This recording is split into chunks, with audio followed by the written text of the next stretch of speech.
बहुत बहुत धन्यवाद डॉक्टर प्रभाकरन जी। अ, विभाग में उपस्थित यहाँ और जो भी सदस्य हैं, विभाग की अध्यक्ष और जो भी साथी हैं, लगभग मैं सबसे ही परिचित हूँ आपके विभाग में। आपसे पहले से परिचित था, एक आध कोई और सदस्य आए हों जिनसे ना परिचित हूँ नहीं तो लगभग परिचित हूँ। और पहले भी मैं मेरे ख्याल से 2-3 बार आपके विभाग आ चुका हूँ। बहुत पहले शायद 2006-07 में एक बार आया था पहली बार, और उसके बाद फिर आया था एक दो बार वाइवा लेने के लिए। बहुत अच्छा लग रहा है कि आज इस जो आपका एफडीपी चल रहा है, फैकल्टी डेवलपमेंट प्रोग्राम, और एक ऐसे विषय पर चल रहा है जिसकी बहुत जरूरत है इस समय समाज को, राष्ट्र को, और बल्कि कह सकते हैं पूरी दुनिया को जरूरत है पर्यावरण की। हम लोगों ने विकास तो बहुत कर लिया, लेकिन इस विकास में हमने प्रकृति का बहुत विनाश किया है। विकास और विनाश दोनों एक दूसरे से इतने जुड़े हुए पद हैं, जुड़े हुए शब्द हैं कि कई बार लोगों को पता ही नहीं चलता कि वो विकास के नाम पर विनाश कर रहे हैं। तो ऐसे समय में ऐसे विषय पर बातचीत करना, जब लोग तरह तरह के विमर्शों में हैं, उन विमर्शों की बहुत जरूरत है। मैं ये नहीं कहने जा रहा कि हिंदी में जो विमर्श हैं उनकी उपयोगिता नहीं, लेकिन पर्यावरण विमर्श एक ऐसा विमर्श है आज की तारीख में। ग्रीन लिटरेचर शब्द आपने दिया है, बहुत अच्छा शब्द है ये। पर्यावरण विमर्श एक ऐसा शब्द है जिससे जिसकी जरूरत पूरी मनुष्यता को है। वो उन विमर्शकारों को भी है जो अलग अलग विमर्शों को बहुत शिद्दत के साथ उठाते हैं, उन पर काम करते हैं या कर रहे हैं। तो एक बहुत जरूरी चीज है, और एक बहुत अच्छी चीज ये है कि यह चिंता केरल में मैंने देखा कि काफी समय से है, लगभग 2 दशक से अधिक समय से केरल में ये चीज चल रही है। और मैंने कई शोध प्रबंध कोचिन से आने वाले और एक दो अन्य विश्वविद्यालयों से आने वाले शोध प्रबंधों को देखा जो पर्यावरण की चिंता पर केंद्रित थे। हिंदी साहित्य में किस तरह से पर्यावरण को देखा और समझा गया है, इस चिंता पर वो केंद्रित रहे हैं। तो ये एक बहुत महत्वपूर्ण चीज है। इसके लिए सबसे पहले मैं आप सबको बधाई देना चाहता हूँ कि सिर्फ साहित्यिक नहीं, सामाजिक, सांस्कृतिक, हर दृष्टि से एक महत्वपूर्ण विषय पर आपने इस डेवलपमेंट प्रोग्राम को आयोजित किया है। तो सबसे पहले मेरी बधाई स्वीकार करें, और उसके बाद हम लोग बातचीत करते हैं। मुझसे प्रभाकरन जी ने कहा कि मैं समकालीन कविता को ध्यान में रख करके कुछ बात करूं कि समकालीन कविता में पर्यावरण की कोई चिंता है या नहीं है, और यदि है तो वह किस प्रकार है। देखिए, समकालीन कविता के बारे में आप सब जानते हैं, हम सब शिक्षक हैं और बहुत विस्तार से इस पर बात होती रही है। मेरा मानना है कि देखिए, समकालीन कविता सामान्यतः तो ये होना चाहिए कि 15-20 वर्ष की कविता, लेकिन हिंदी में समकालीन कविता सन 60 के बाद की समूची कविता के लिए प्रयोग में लाया जाने वाला पद है। लोग समकालीन कविता कहते ही सन 60 और उसके बाद की कविता पर विचार करते हैं, उसके पहले नई कविता का दौर है। कुछ लोग अति उत्साह में स्वतंत्रता के बाद के ही साहित्य को या कविता को जो है वो समकालीन कविता के दायरे में रख लेते हैं, लेकिन मोटे तौर पर सन 60 के बाद की जो कविता है वो समकालीन कविता के दायरे में आती है। साठोत्तरी कविता भी उसको लोग कहते हैं। अब इस समकालीन कविता के भीतर और इस समकालीन या साठोत्तरी कविता के भीतर कई प्रवृत्तियां हैं। ऐसा नहीं कि समकालीन कविता कहने से यदि किसी एक प्रवृत्ति का या एक ढंग की कविता का बोध होता नहीं। समकालीन कविता में कई तरह की प्रवृत्तियां हैं, कई तरह के बोध हैं। बल्कि बाद में जो दर्शकों के आधार पर जो कविता के अध्ययन की शुरुआत हुई, उससे पता चलता है कि बहुत सारी भिन्नताएं आती हैं। सन 60 के बाद की कविता में आप आएंगे तो आप देखेंगे कि वहां नक्सलवाड़ी आंदोलन के प्रभाव की कविता है, वहां इमरजेंसी के आने पर उसके विरुद्ध लिखी गई कविता है, आपातकाल के विरुद्ध लिखी गई कविता है। फिर थोड़ा आगे बढ़ेंगे, 8वें दशक के कवि जो कहे जाते हैं, अरुण कमल, राजेश जोशी, उदय प्रकाश, मंगलेश डबराल, असद जैदी वगैरह, इनके वहां आएंगे तो देखेंगे आप कि राजनीतिक और सामाजिक चेतना दोनों एक साथ कैसे घुल मिल गई है। आवाज थोड़ा मध्यम हुआ है। जो लाउडनेस थी नक्सलवाड़ी के दौर की या इमरजेंसी के दौर की, वो लाउडनेस थोड़ी सी कम होती है इस दौर में आकर के। मैं पृष्ठभूमि के तौर पर ये बातें आपसे कर रहा हूँ। उसके बाद क्रमशः फिर 90 दशक के कवि आते हैं, जहां पर घर और परिवार की चिंता भी एक महत्वपूर्ण चिंता की तरह शामिल होती है। उसके पहले के कवियों ने घर की चिंता को, 8वें दशक के कवियों ने भी अपने पहले संग्रह तक घर की चिंता को थोड़ा दूर ही रखा था। बाद में मंगलेश डबराल का संग्रह ही आया, घर का रास्ता, और बहुत सारी चीजें इस तरह की हुई। फिर आखिरी दशक की कविता आई, और ये जो पूरा कविता का परिदृश्य है पिछले 60-61 वर्ष का, समकालीन कविता का, तो इसमें कई राजनीतिक प्रवृत्तियां भी काम करती हैं। इसमें बहुतेरे ऐसे कवि रहे जिन पर सोशलिज्म का प्रभाव रहा। राम मनोहर लोहिया का जो सोशलिज्म है, उसका गहरा प्रभाव रहा। कई लोग नहीं जानते और उन कवियों को भी मार्क्सवादी कवि के रूप में पढ़ाते हैं। मसलन रघुवीर सहाय, सर्वेश्वर दयाल सक्सेना बहुत दूर और देर तक लोहिया के सोशलिज्म के प्रभाव में रहे। विजय देव नारायण शाही, मलयज, ये सब लोग मार्क्सवादी नहीं थे। रघुवीर सहाय की कविता को तो धड़ल्ले से लोग मार्क्सवादी कवि के रूप में पढ़ा देते हैं और कभी ध्यान भी नहीं देते। वो मार्क्सवादी नहीं थे, ये और बात है कि उनकी कविता वही बात कहती है जो किसी मार्क्सवादी कवि की कह सकती है, क्योंकि कविता जो एक समाज बनाने का स्वप्न देखती है, वह तो समतामूलक समाज का ही स्वप्न देखती है। तो वो वहां एक चीज निकल करके आती है। मार्क्सवादी कवियों का की लंबी पंक्ति है सन 60 के बाद की कविता में। गांधी से प्रभावित कवि भी समाप्त नहीं हो जाते हैं सन 60 के बाद की कविता में। आज भी गांधी से प्रभावित कवि हैं। ऐसे भी कवि हैं जो साहित्य जिनके लिए कला का सिर्फ एक माध्यम है, यानी कला के आग्रही कवि भी हैं, और वो उसी ढंग की कविताएं लिखते हैं, लिख रहे हैं। स्त्री विमर्श से हम सब परिचित हैं, हमने अभी जिक्र ही किया विमर्शों का। उस तरह की जो कविताएं निकल करके आई हैं, जिनपे स्त्रीवादी विचारकों का गहरा प्रभाव है।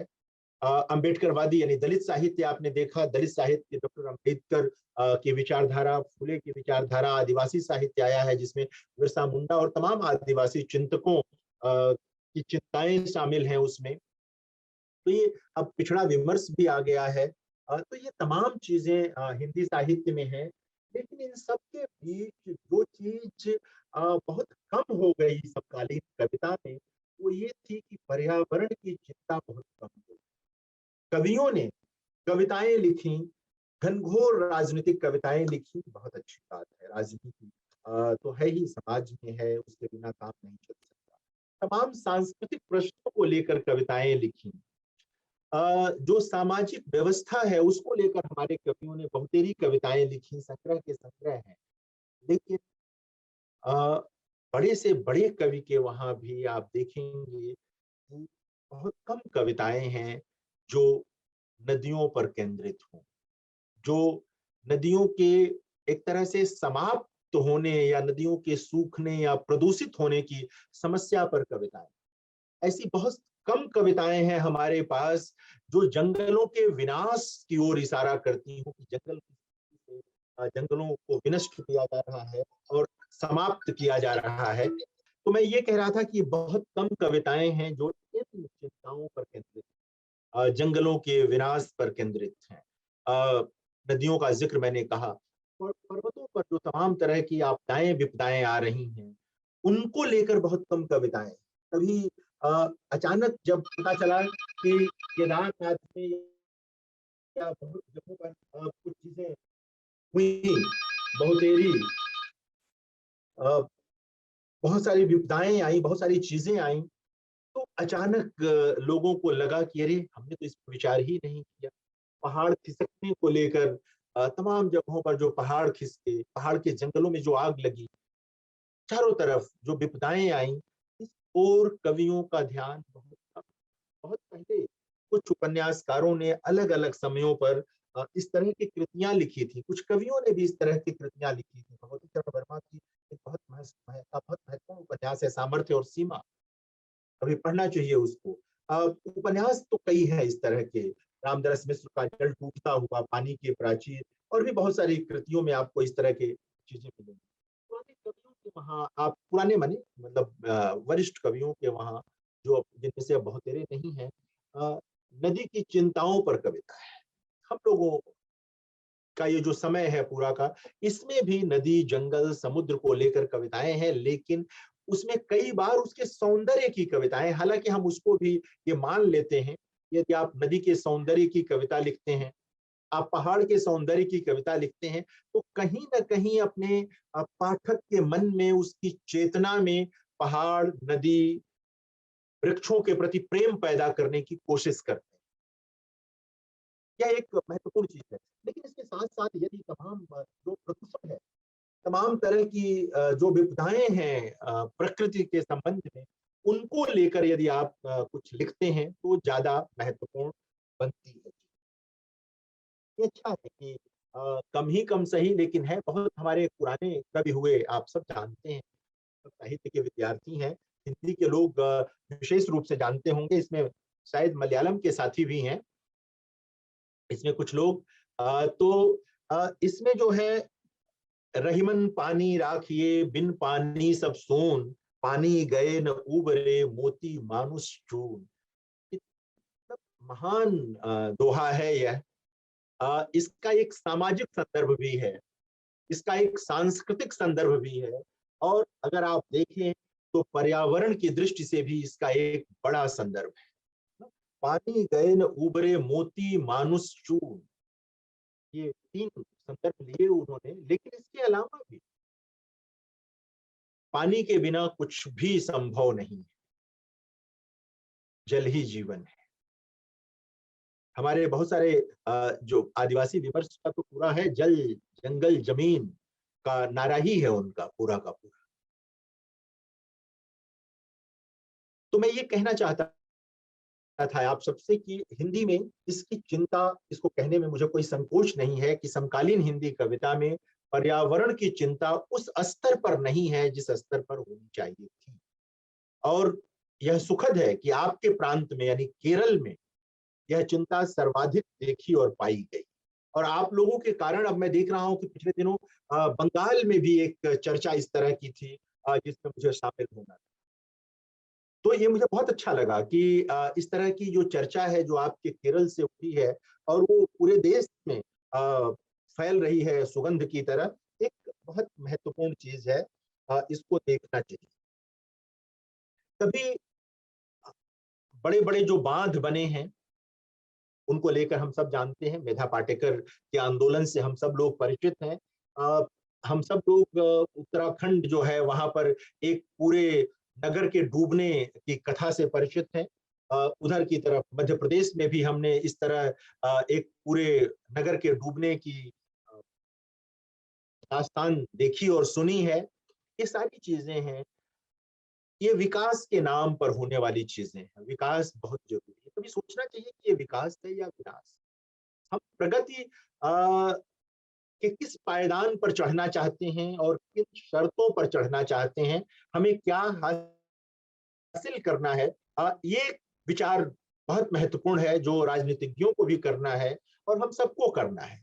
कभी इसको बहुत सलीके से देखते हैं, कभी इसको बहुत करीने से देखते हैं, और वहां ये चीजें रहती हैं और लोग इसको देखते हैं। मैं अभी कविताओं के माध्यम से कुछ बात करूंगा आप लोगों से कि किस तरह हमारे कवियों ने कुछ जंगल, नदी, तमाम तरह के जो विनाश हैं, मैं इसको विनाश ही कहता हूँ, उसको लेकर अपनी चिंता जाहिर की है। किस तरह से उसको प्रकट किया है जंगलों में लगी आग को लेकर। और जो जंगलों में आग लगती है वो अनायास नहीं लगती है, वो सायास लगती है, लगाई जाती है, निहित स्वार्थों के लिए लगाई जाती है और की जाती है, सारी चीजें रहती हैं। तो मैं ये निवेदन कर रहा था कि कई तरह की चीजें हमारे वहाँ हैं, जिस ओर कवियों की दृष्टि गई है, जितनी जानी चाहिए थी उतनी तो नहीं गई है। शायद इस तरह की चर्चाओं के बाद जाए, विजय कुमार की एक कविता है। विजय कुमार आप सब जानते हैं, कविता के एक महत्वपूर्ण कवि हैं और मुंबई में रहे हैं और उन्होंने नगर केंद्रित कविताएं, शहर के जीवन की अद्भुत कविताएं लिखी हैं विजय कुमार ने। मुंबई में एक नदी होती थी जिसे मीठी नदी कभी कहते थे। हम मुंबई को समुद्र के नाते जानते हैं, लेकिन मुंबई के जो लोग हैं उसे मीठी नदी के नाते भी जानते थे। और मीठी नदी एक दौर में वहां के लिए एक तरह से कह सकते हैं कि प्राणवायु की तरह थी, वो जीवन सेतु की तरह थी वहां पर। लेकिन धीरे धीरे शहर का सारा कचरा उसमें गया और वो एक नाले में बदल गई पूरी की। अभी वो एक नाले में बदल चुकी मीठी नदी, जाहिर है कि जहरीली नदी में बदल चुकी है, नाले में बदल चुकी है। उसको लेकर एक लंबी कविता लिखी विजय कुमार ने, और वो कविता जरूर पढ़ी जानी चाहिए। हालांकि थोड़ी जटिल विन्यास की कविता है, उसमें कई राजनीतिक संदर्भ हैं कि आजादी के तुरंत बाद जब पंडित नेहरू उधर गए और सोवियत संघ से जब वहां के नेता आए थे, वहां से छिपाए थे, तो कैसे वहां से गुजरे थे मीठी नदी के किनारे से, बहुत सारी स्मृतियां उस कविता में दर्ज हैं। और यह कि हमने ये कौन सा विकास का मॉडल बनाया है, हमने ये कौन सा विकास किया है जहां पर हम अपनी नदियों को नष्ट कर रहे हैं। नदियां माएँ हैं, तो कैसे हम इन चीजों को खत्म कर रहे हैं, कैसे ये चीजें समाप्त हो रही हैं, ये एक महत्वपूर्ण चिंता की तरह विजय कुमार की उस कविता में दर्ज है।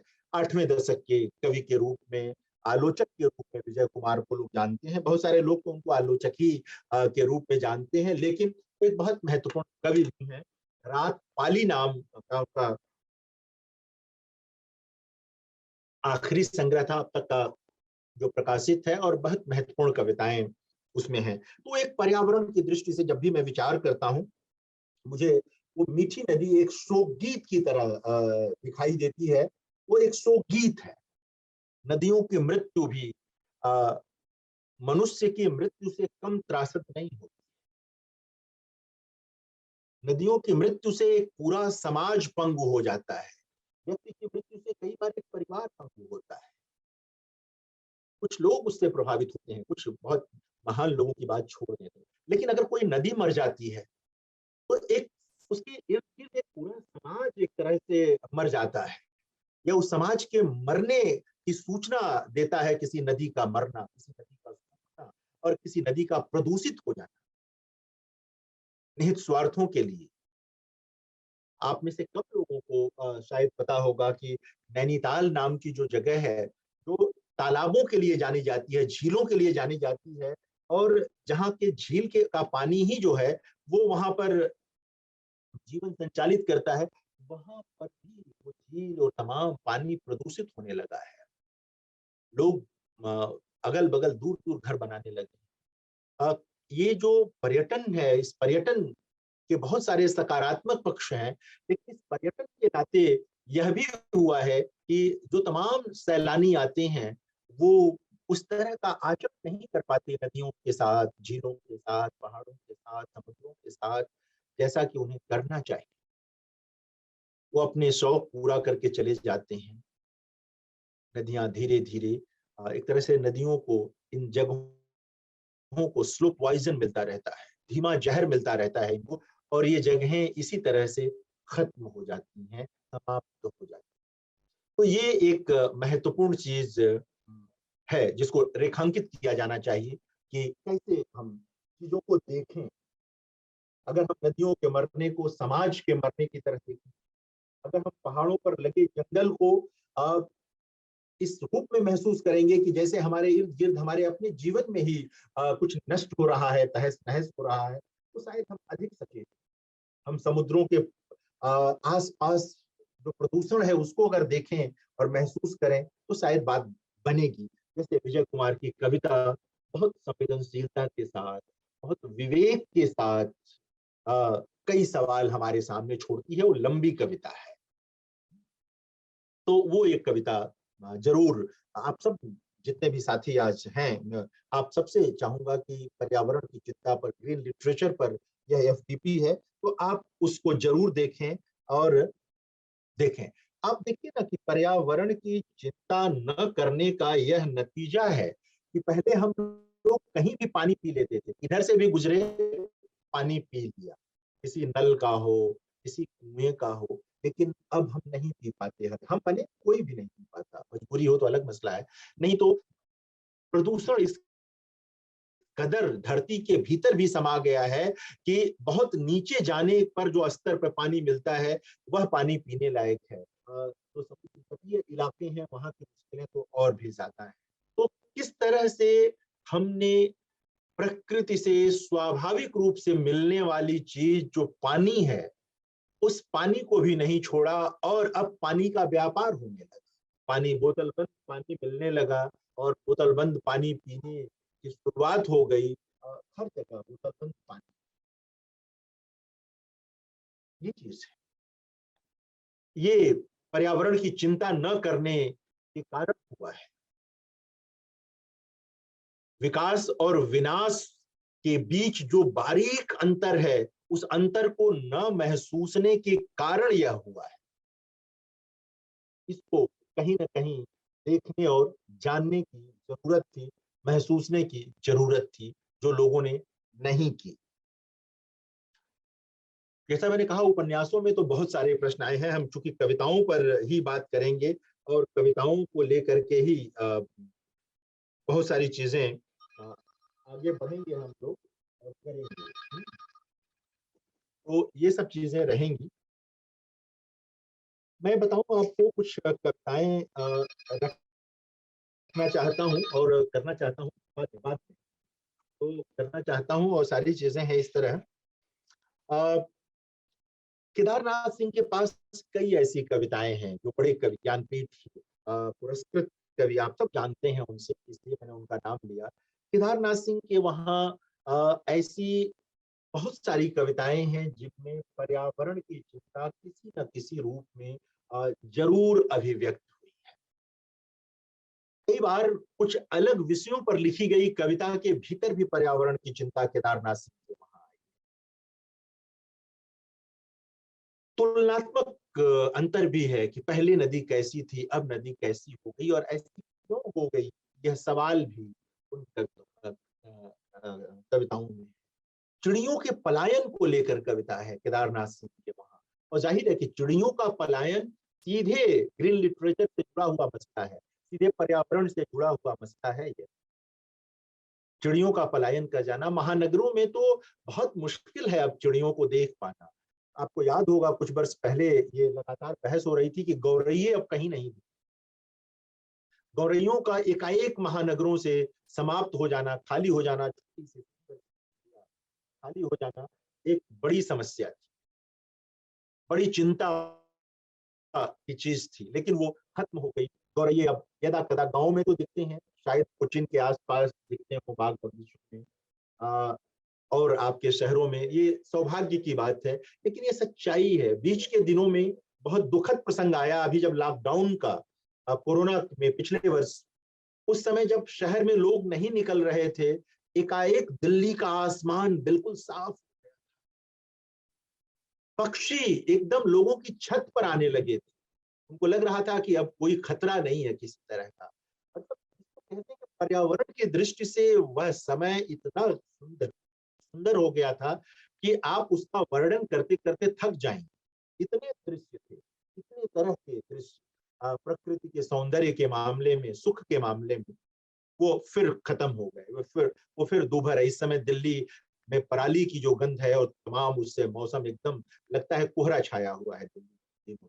धूप भी निकलती है तो वो साफ साफ नहीं दिखाई देती है। ऐसे में तो ग्रीन लिटरेचर याद आएगा, क्योंकि लिटरेचर ही है, वो साहित्य ही है जो कहीं ना कहीं हमें वह चेतना देता है कि किस तरह हम प्रकृति के साथ पेश आए, समाज के साथ पेश आए, लोगों के साथ पेश। वो हमारी कैथारसिस करता है, हमारा विरेचन करता है। घोंसलों का इतिहास एक कविता है केदारनाथ से, वहां लंबा बताते हैं चिड़ियों। आप देखिए ना, आपने घोंसले, आपने याद करें कि घोंसले कब आपने देखे थे, घोंसले कब आपकी अ, देखने में आए थे आसपास, छोटे गांव शहरों वालों को तो देखा होगा, लेकिन महानगरों की स्थिति थोड़ी भिन्न हो गई है। हालांकि मैं जिस परिसर में रहता हूँ, इंदिरा गांधी राष्ट्रीय मुक्त विश्वविद्यालय के परिसर में, यहाँ प्राकृतिक सौंदर्य बहुत है और यहाँ घोंसले भी हैं, चिड़िया भी है। लेकिन शेष दिल्ली में के बहुत सारे हिस्सों में ऐसा नहीं है। इस तरह की चीजें रह जाती हैं। मैं ऐसा मतलब कई महत्वपूर्ण कवियों का मैं नाम लूं, अरुण कमल का नाम लूं, विजेंद्र का नाम लूं, लीलाधर मंडलोई का, राजेश जोशी का, हरीशचंद्र पांडे का, कुंवर नारायण का, गंगा प्रसाद विमल का, सदानंद शाही का, लीलाधर जगुड़ी का, नवल शुक्ल का, रामदरस मिश्र का, बद्री नारायण का, मंगलेश डबराल का नाम मैंने लिया था पहले भी, केदार जी का लिया, कैलाश वाजपेयी का, वीरेन डंगवाल का, मदन कश्यप का, बलदेव बंसी का, नीलाभ का, ज्ञानेन्द्र पति का, सबका, यहाँ तक कि जो कथाकार के रूप में प्रसिद्ध हैं गोविंद मिश्र, उन्होंने भी कुछ अच्छी कविताएं लिखी हैं। प्रेम शंकर शुक्ल का, इंदु जैन का, मतलब बहुतेरे कम से कम आपको मैं एकांत श्रीवास्तव का, अनामिका का, सविता सिंह का, नीलेश रघुवंशी का, मनोज कुमार झा का, ये तमाम कवि हैं जिनके वहां आपको पर्यावरण की चिंता की कविताएं मिल जाएंगी हैं। अब तो पूरी पूरी कविताएं अब तो पूरी पूरी कविताएं हैं लोगों के पास इस चिंता को व्यक्त करने वाली। तो ये एक बहुत महत्वपूर्ण चीज है कि, और मैं बताऊं कि ये चिंता एकाएक फिर आई है। लोग भूल गए थे, जैसा मैंने आरंभ में निवेदन किया कि लोग एकदम भूल गए थे। एक हिंदी के कवि हुए हैं, आप लोग पता नहीं जानते हैं कि नहीं, केदारनाथ सिंह के समकालीन कवि थे, नाम था देवेंद्र कुमार। उनको लोग बंगाली जी के नाम से पुकारते थे। वो गीतकार भी थे और कविताएं भी लिखते थे। हिंदी में विभाजन है तो इसलिए मैं इसमें कह रहा हूँ। और उनका पहला संग्रह पहचान सीरीज में अशोक वाजपेयी ने छापा था, कैफियत नाम से। बाद में बहस जरूरी है नाम का उनका संग्रह एक छपा। उनके मृत्यु के बाद बहुत सारी चीजें छपी, जिसमें उनका एक गीत संग्रह भी था। उनका एक प्रसिद्ध गीत है जो 1964-65 में धर्मयुग के पन्ने पर प्रकाशित हुआ था। मतलब जो कविता का पन्ना होता है बड़े सुंदर ढंग से, और पूरे देश में वो गया था। उस गीत की जो पहली पंक्ति है वो है, एक पेड़ चांदनी लगाया है आंगने, फूले तो आ जाना एक फूल मांगने, नदी झील सागर से रिश्ते मत जोड़ना, लहरों को आता है यहाँ वहां छोड़ना, तुम तक पहुंचाया है मुझको अनुराग ने, एक पेड़ चांदनी लगाया है आपने। फिर वो गीत है, कई उसके अंश हैं, अंग हैं, उसमें वो गीत आगे बढ़ता रहता है, चलता रहता है। मैं कहना ये चाहता हूं कि 1964-65 के आसपास हिंदी का एक कवि इस बात को सोच रहा था, देख रहा था कि कैसे प्रकृति के साथ सामंजस्य बनाया और बिठाया जाए, किया जाए। एकांत की एक कविता है, मैं वो कविता आपको सुनाता हूँ। नींद कहाँ आती है, मैं करवट बदलता हूँ, सुनो कि तुर बोलते हैं आधी रात को, माघ के महीने में वन में डोंगरी, जो नदी सूख जाती है उसका जल स्वप्न में बहता रहता है।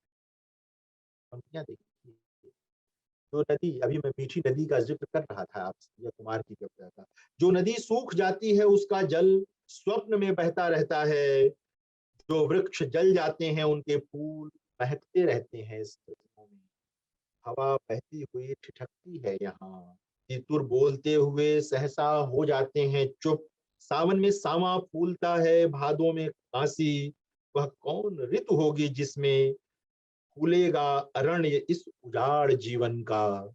कविता थोड़ा दूसरा रंग लेती है। कितना धुआं है कि दम फूलता है, जलती है आंख, ये दिल्ली की स्थिति है आजकल। कितना धुआं है कि दम फूलता है, जलती है आंख, कहीं घर जल रहे हैं देखो, और उनकी आंच मेरी त्वचा पर। हाहाकार से भर गया है आकाश, वे बोलते हैं दो शब्द और दो शब्दों के बीच से बहता आता है रक्त। ये ये वो जगह तो नहीं जहां आना चाहता था मैं, कभी पाँव से बना था जो रास्ता, उस पर उग आई है घास। ये अलग है। जो आरंभिक पंक्तियां इस कविता की हैं, जहां पर नदी सूख जाती है, उसका जल स्वप्न में बहता है। एक कवि कम से कम अपनी चेतना में यह तो लेकर आ रहा है। लोग तो ऐसे हो चले थे बीच के दिनों में, क्या अभी नदी सूख जाए क्या फर्क पड़ता है, जंगलों में आग लग जाए क्या फर्क पड़ता है, हमारा सुख बाधित नहीं। लेकिन वो भूल जाते हैं कि क्षणिक सुख बहुत दिनों तक नहीं टिकता है, लेकिन अगर ये प्रकृति वैभवशाली रहेगी तो हमारा सुख भी लंबा होगा, दीर्घकालिक होगा। ये नहीं भूल, कभी यही जताना चाहता है, बताना चाहता है, दिखाना चाहता है हम लोगों को। ऋतुराज की एक कविता है अरावली रुदन। ऋतुराज उस कविता में ये जो पर्वत श्रृंखला है अरावली, उसकी मार्मिक दास्तान कहते हैं। कैसे पर्वत विलाप कर रहे हैं, कैसे चीजें नष्ट हो गई, कवि ने इसको पकड़ा है। यही है, यही देखिए क्या है कि समय की चेतना यही है। एक समय में राजनीति बदल रही है, वह बहुत दिखने वाली चीज होती है, साधारण कवि भी उसको पकड़ लेते, लेकिन प्रकृति नष्ट हो रही हो, अचानक कवि नहीं पकड़ पाते। जब बड़ी घटनाएं हो जाती हैं प्रकृति को लेकर, तो बहुतेरे लोग उसमें कविता लिख देते हैं, ले आते हैं। लेकिन इन सबसे पहले जो नोटिस कर लेता है, उसको बार बार याद किया जाता है और देखा जाता है। अरावली ने जो अग्नि उन्हें जीवित रखने के लिए दी थी, वह तो कभी की बुझ गई है। अरावली की यात्रा करते वक्त राख और हड्डियों का भारी बोझ हर वक्त महसूस होता है। दिन रात अरावली की सूखी निचुकी हड्डियों में शेष रहे फास्फोरस की लौ उठती है, तो बहुतेरे यात्रियों को भ्रम होता है कि अरावली अभी मरा नहीं है। सच तो यह है कि अरावली एक बहुत विशाल स्मशान में बदलकर हमें धीरे धीरे मरते हुए देख रहा। ये है प्रकृति, पर्यावरण के विनाश को रेखांकित करती कविता। हम दोनों एक दूसरे को मरता हुआ देख रहे हैं। अरावली जैसी पर्वत श्रृंखलाएं हमें देख रही हैं और हम उन्हें देख रहे हैं। चीजें इस तरह एक दूसरे में गड्ढमड्ढ हैं, समाप्त हो रही हैं। ये हम लोग नोटिस नहीं कर पा रहे हैं, और तो बहुत दुखद है। कवियों ने किया है, ये महत्वपूर्ण है। इसलिए ये कविताएं हम शायद आज आपके सामने उद्धृत करने की स्थिति में हैं, बात कर रहे हैं। एक कविता है कि पृथ्वी जल रही है, आकाश सिमट गया है, छलक उठते हैं पहाड़, नदियां स्थिर हो गई हैं, ध्वनियां सिर्फ लहकती हुई सांस में बच गई हैं। ये विडंबना है, ये आयरनी है हमारे समय की। ये कोई सुख का विषय नहीं है, इसको हमें समझना होगा। जिनके पास पर्यावरण की चेतना नहीं है, जिनके पास अपने आसपास की प्रकृति को देखने की आंख नहीं है, वो अच्छा कवि कैसे हो सकता है? वो नहीं हो सकता। एक समय में मुहावरे को उठाकर कविता लिख लेना, चर्चित हो जाना एक अलग बात है, लेकिन सच्ची कविता लिखना दूसरी बात है। आज पर्यावरण चिंता की जो कविताएं लिखी जा रही हैं, वो सच्ची कविताएं, वो जीवन की विडंबना से उपजी कविताएं, हमारे विकास और विनाश के द्वैत की विडंबना से उपजी कविताएं हैं। उस विडंबना को जितनी गहराई से जो कवि देख पाया है, समझ पाया है, उतनी महत्वपूर्ण कविता लिखा। यह एक चीज है जिसे मैं आपके सामने लाना चाहता था, कहना चाहता था।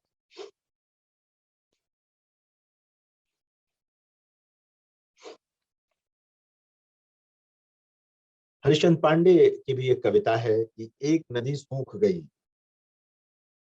और ऐसी नदी जिसमें पिछले वर्ष तक पानी था, देखो यह नदी सूख गई, अपनी तर्जनी बस से बाहर के दृश्यों की ओर दिखाते हुए उसने कहा, नदी सचमुच सूख गई थी, अभी पिछले वर्ष तक पानी था इसमें। थी भी बहुत छोटी नदी, देश क्या, प्रांत क्या, जिले के मानचित्र में भी इस नाम की कोई पतली लकीर नहीं, लेकिन थी तो जरूर।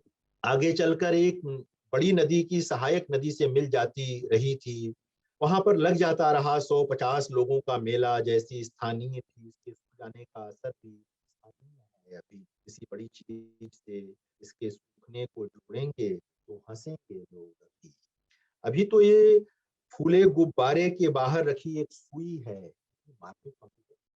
अभी तो एक फूले गुब्बारे के बाहर रखी एक सुई है ये।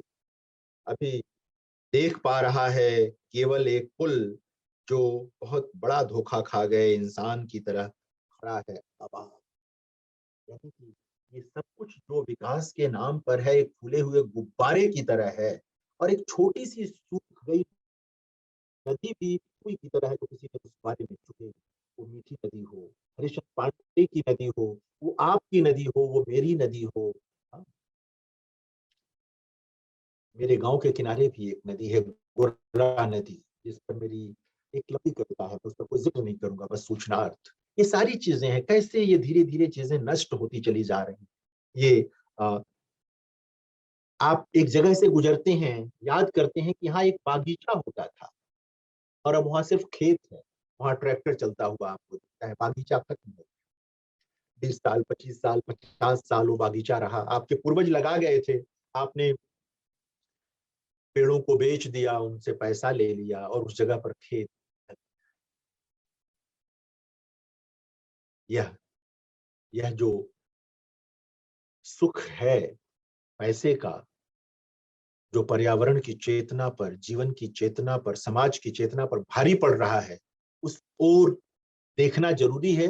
और कुछ कवियों ने देखा है, और जरूर देखा है। आप देखें, जंगलों की तरफ गुजरते हुए मन हरा होता है।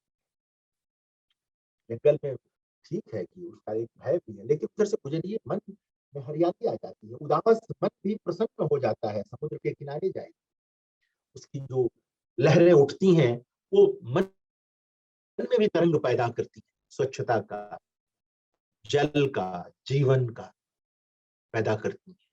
पहाड़ों पर जाइए तो उनके जो उत्तुंग शिखर हैं, वो मन को एक पवित्रता से भर देते हैं। ये चीजें नहीं होंगी तो मन की हरियाली कहाँ से आएगी, मन के भीतर की तरंग कहाँ से आएगी, मन के भीतर की जो एक निर्मल किस्म की पवित्रता है, निर्भ्रांत किस्म की पवित्रता है, वो कहाँ से आएगी, कौन देगा? ये सवाल बड़ा बड़ा सवाल है, इसको देखने की जरूरत है। और गंगा प्रसाद विमल पहाड़ों के रहने वाले थे, हालांकि बाद का उनका जीवन दिल्ली में बीता था। उनकी कविता है, काश पेड़ों के पांव होते, काश पेड़ों के पांव होते। और पेड़ों के पांव होते तो अपनी जगह तलाश लेते। वो मनुष्य जिस तरह उनको नष्ट कर रहा है, शायद नष्ट नहीं कर पाता।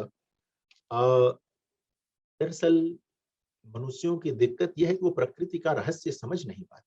प्रकृति अक्सर मनुष्यों को समझ लेती है, लेकिन हम और आप नहीं समझ पाते उसे, और इसमें खेला हो जाता है, इसमें चीजें बिगड़ जाती हैं। राजेश जोशी के पास कई कविताएं तालाब को लेकर, भोपाल शहर जो उनका अपना शहर है, उसके बहाने पर्यावरण की चिंताएं उनकी कविताओं में है, कई कविताओं में है। और एक कविता है उनकी, किस्सा तालाब का, जिसको कहते हैं कि मैंने मिनरल वाटर की एक बोतल खरीदी और एक अखबार, और प्लेटफॉर्म पर लगी एक बेंच पर बैठ गया।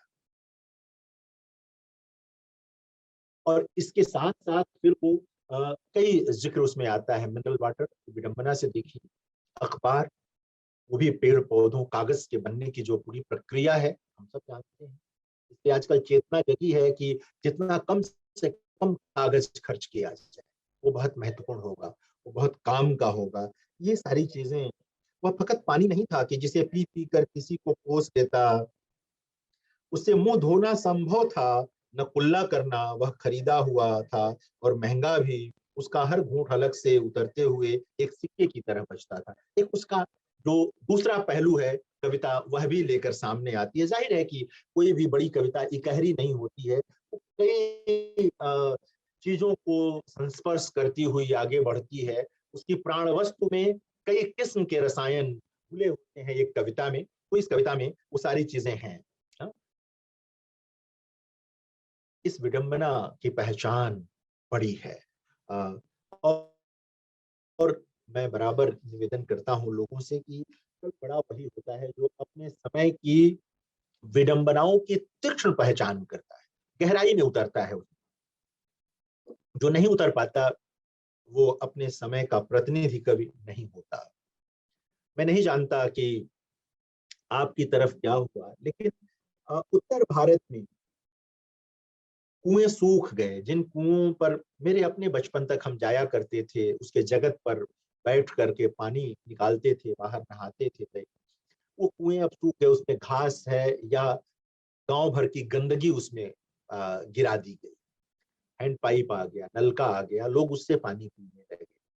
ये विकास है, लेकिन कुएं के साथ की जो चीज थी उसका नष्ट होना अपने आप में आ, कोई बहुत सुख का प्रसंग नहीं है कि कहा जाए कि चलिए हैंड पाइप आ गया तो कुआं क्या होगा। ठीक है, उसे पानी निकालने में श्रम लगता था, लेकिन प्रकृति के साथ कुएं का जो पूरा एक तरह से मेल है समाज के साथ, उन सबको समाप्त करना विकास का सूचक नहीं है। नहीं देखना चाहिए। कुओं का होना, कुएं के सूखने का एक प्रसंग यह भी है कि पानी का स्तर बहुत नीचे चला गया, हमने पानी सोख लिया, हमने अपनी आवश्यकता से अधिक पानी बहाया, हम पानी की इज्जत नहीं करते। पानी भी एक दिन हमारा इज्जत करना छोड़ देगी और फिर जाहिर है कि हम सब नहीं होंगे, हम लोगों का बचना मुश्किल हो जाएगा। आप जो कूड़ा कचरा है महानगरों में चारों तरफ फैला हुआ देखिए, ये सब पर्यावरण को प्रदूषित करने वाली चीज ही है। जाहिर है कि ग्रीन लिटरेचर के माध्यम से, ऐसी अच्छी कविताओं के माध्यम से इसकी चेतना हो, शायद हम समाज को बदल पाएंगे। समाज बदलने का काम सिर्फ राजनीतिक कविताएं नहीं करती, यह भी एक राजनीति। पर्यावरण की चेतना भी एक राजनीति है। यह जीवन की राजनीति, यह स्वास्थ्य की राजनीति है, जिसमें जीवन स्वस्थ रहना बहुत जरूरी है। ये उसकी राजनीति है और इसको हमें समझना होगा, तभी कोई बात बनेगी। ऐसी चीजें नष्ट होती चली गई हैं। प्रकृति नहीं रह जाएगी, जंगल नहीं रह जाएंगे, नदियां नहीं रह जाएंगी, पहाड़ नहीं रह जाएंगे। तो आप सोचिए कि धरती का संगीत यही तो है, धरती का श्रृंगार यही तो है, ये सब तो खत्म हो जाएगा, बचेगा क्या? ठूंठ की तरह हम और आप बचेंगे, लेकिन जिएंगे कैसे? आंखें आजकल जलती, दिल्ली में और जगहों के बारे में देखिए, आंखें जलती हैं दिन भर, लगता है कि जैसे क्या है, अजीब सा, सांस लेने में तकलीफ होती है। तो साहित्य की जिम्मेदारी हो गई है कि इन चीजों के प्रति लोगों को सचेत करे, पॉपुलर माध्यमों में भी जाकर सचेत करे। बहुत गंभीर कविताएं आम आदमी नहीं पढ़ता है, तो जो लोग पॉपुलर माध्यमों में है, सिनेमा के माध्यमों में जो लोग लिख रहे हैं गीत, उनसे भी ये अपेक्षा की जाती है कि वो इस ढंग की कोई चीज देखें। जैसे कभी आजादी की लड़ाई के दिनों में हर जोर जोर के टक्कर में संघर्ष हमारा नारा है, जैसी कविताएं लिखी गई, वैसी कविताओं की जरूरत है आज सिनेमा की दुनिया में, जो बताएं कि ये पेड़ हमारे प्राण हैं, ये नदियां हमारी आत्मा है, ये जंगल ये हमारे लिए प्राणवायु रचते हैं। इन सब चेतनाओं, इन सब बातों को लेकर कितना संपन्नता के साथ गीत लेखन की जरूरत है आज की तारीख में, ताकि पॉपुलर माध्यम से चीजें पहुंचे, वो हिंदी में भी हो, मलयालम में भी हो, तमिल में, तेलुगु में, भारत की सभी भाषाओं में हो। जाहिर है कि चीज फैलेगी तो दूर जाएगी। नदियों को प्यार करने वाली कई कविताएं हैं, अरुण कमल की कविता है, केदार जी का नाम मैंने लिया, और नारायण की कविता है, ज्ञानेन्द्र पति का तो एक पूरा संग्रह ही है, आप सब जानते हैं, बनारस पर केंद्रित तो गंगा को लेकर के वो पूरा संग्रह ही है उनका। मतलब नदी को लेकर, प्रकृति को लेकर, इस इससे उदात्त प्रेम का कोई और भाव नहीं हो सकता। एक पूरा का पूरा संग्रह, और बहुत प्रसिद्ध संग्रह है, बहुत पढ़ा गया संग्रह है, और अब भी पढ़ा जाता है। पिछले 20-25 वर्षों में लगातार कभी देखें कि कैसे चीजें बदल गई हैं, यानी गर्मी लगातार बढ़ती जा रही है, उमस लगातार बढ़ती जा रही है। मतलब जिस मौसम का जो आनंद है वो तो अपनी जगह है, लेकिन वो कहीं कुछ विकृत रूप में हमारे सामने आ रहा है। जाहिर है ये सब असंतुलन से हो रहा है, और इस असंतुलन का रेखांकन साहित्य में ही होगा, कविता में होगा, कहानियों में होगा, उपन्यास में होगा, सिनेमा में होगा, जो भी कला के चित्रकारी में होगा, यानी चित्रकला में होगा, जो भी आर्ट फॉर्म है हमारे, सब जगह होना चाहिए। और कविता में मैंने कहा कि बहुत तो नहीं, लेकिन हुआ है और लगातार हो रहा है। मैंने केरल के कई हिंदी कवियों की कविताओं में पर्यावरण की गहरी चिंता को देखा है। ये एक महत्वपूर्ण चीज है, जबकि वो हरा भरा प्रदेश है, हरियाली चारों तरफ, जैसा लगता है ना मन नृत्य करने लगे, वैसी हरियाली केरल में है। बावजूद इसके वहां ये चिंता है, तो लोग सचेत हैं कितने, जबकि जिन जगहों पर ये चीजें नष्ट हो गई हैं वहां पर ये चिंता न के बराबर दिख रही है। ऑक्सीजन दिनों दिन कम होता जा रहा है हमारे समाज में, संबंधों का ऑक्सीजन भी कम हो रहा है और प्रकृति का ऑक्सीजन भी कम हो रहा है। दोनों की जरूरत है हमें, संबंधों के ऑक्सीजन की भी जरूरत है और प्रकृति के ऑक्सीजन की भी जरूरत है। वो कहाँ से आएगा अगर हम पर्यावरण की चिंता नहीं करेंगे? तो जो कवि इस तरह की कविताएं लिख रहे हैं, हाँ, उसको देखने की जरूरत है, की कविताओं को देखने की जरूरत है। राजेश जोशी का जिक्र किया मैंने, अरुण कमल का जिक्र किया मैंने, इन सब लोगों को देखने की जरूरत है, जानने की जरूरत है। अगर सिर्फ मैं कविताओं का जिक्र करूं तो कम से कम 100-150 कविताओं का जिक्र तो आज कर ही सकता हूँ। हालांकि मेरे अनुसार हिंदी जिस बड़े विशाल वर्ग की भाषा है, उस हिसाब से 100-200 कविताएं बहुत कम कविताएं, हजारों कविताएं होनी चाहिए ग्रीन लिटरेचर के नाम पर। हजारों कविताएं होनी चाहिए पर्यावरण की चिंता की, जो हमें बात बात पर सचेत करें, बात बात पर हमें कहीं ना कहीं करें। नदियां जिस तरह सहती हैं, बर्दाश्त करती हैं, अगर उनके पास आवाज होती तो वो शायद कब का प्रतिकार कर देती, लेकिन उनका प्रतिकार दूसरे ढंग से होता है। कभी भयानक बाढ़ के रूप में उनका प्रतिकार आता है, कभी उनके सूख जाने पे उनका प्रतिकार आता है, कभी उनका जल जहरीला हो जाता है, इसमें उनका प्रतिकार झलकता है। इन सबका रेखांकन बहुत जरूरी है, इन सबको देखना और दिखाना जरूरी है। कई बार लोग कहते हैं कि नदी मतलब प्रलय ला रही है। क्यों नहीं लाएगी? अगर हम नदी के साथ एक बेहतर सामंजस्य नहीं रखेंगे तो प्रलय तो आएगा ही, वो किसी न किसी रूप में आएगा, नष्ट होगा। हमें उसको समझना होगा, और जाहिर है कवि उसको समझ रहे हैं, रेखांकित कर रहे हैं। हाँ, कभी हम लोग सोचते नहीं, हम लोग साबुन लिए जाते हैं, सर्फ लिए जाते हैं और नदियों में उसे बहा देते हैं, सोचते हैं बह जाएगा। ये साबुन नदी में जाएगा, सर्फ नदी में जाएगा, ये सब जाएगा तो कहाँ जाएगा? और अरबों लोग जब ये काम करेंगे, करोड़ों लोग जब ये काम करेंगे, तो कहाँ जाएगा? उसको जहर बन ही जाना है। अमृत को जहर बनने में बहुत देर नहीं लगती, और विकास के नाम पर हमने अमृत को जहर ही बनाया है।